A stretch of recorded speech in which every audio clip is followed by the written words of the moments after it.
Mongoose Jake here to talk about the one problem that might arise if you're dealing with the X Shot Reflex or the Adventure Force Destroyer. I've been doing videos on this pair of blasters, which, let's just settle this now, they are the same. There is no internal or external differences outside of color. And like to even focus on this, we're going to be focusing on the cylinder. You see the X Shot is darker. The Adventure Force is lighter. It's that simple. Outside of color, you're looking at the same blaster, so it applies to both. Now, I've already got one cylinder prepped for my fix, we'll say, but we're going to talk about the problem first.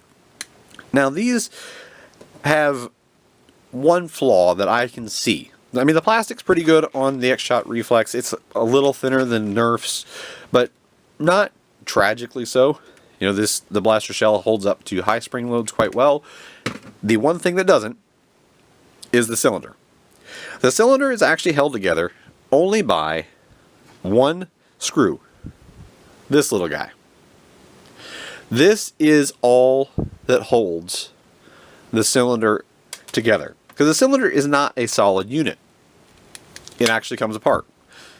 That one screw goes in here and gets threaded into this post. So, not the most durable of setups. Now, the front half of the cylinder assembly should not take much impact at all. This is the front half of or front piece of a plunger tube from the X Shot Reflex. It seals to the back of the plunger, or the back of the drum.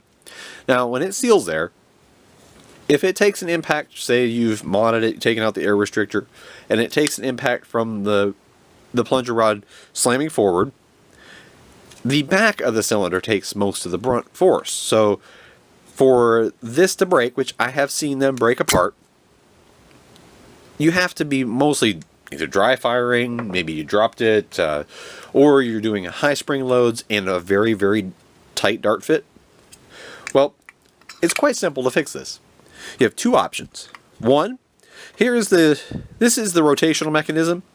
The rotational mechanism leaves a gap of about, you'd say, about 1/4 of an inch from the front when you pull that out, compared to the depth of the actual cylinder. You're looking at that much of a difference. So roughly 1/4 of an inch, maybe a fifth. That's enough to put in a larger screw from the back with a hole drilled through, and then you could put a nut on the front. So a long bolt going through with, say, a washer the diameter of the inside here, so it's got a really nice amount of purchase, and then go through here, and you could put a nut on the end. One option. Or the simpler option. When you have this apart, go ahead and clean up your dart posts, get rid of them. Here's one that's completely done. I just use an X-Acto knife to do this.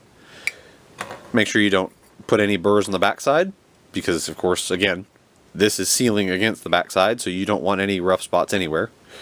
But with it apart, pack this thing full of epoxy. Give it some more bite. You know, something extra to bite into. You can put epoxy on the backside of this, on each of these.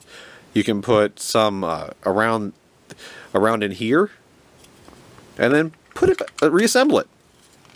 Press it together, put your screw in, put a clamp around it.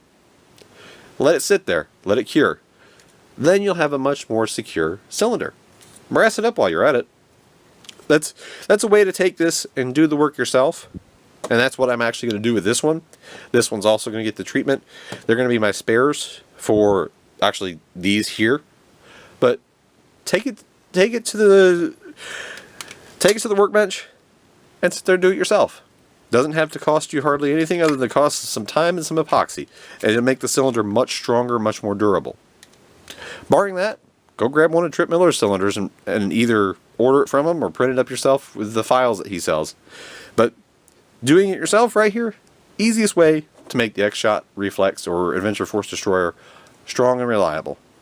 This is Mongoose Jake, and I thank you for watching.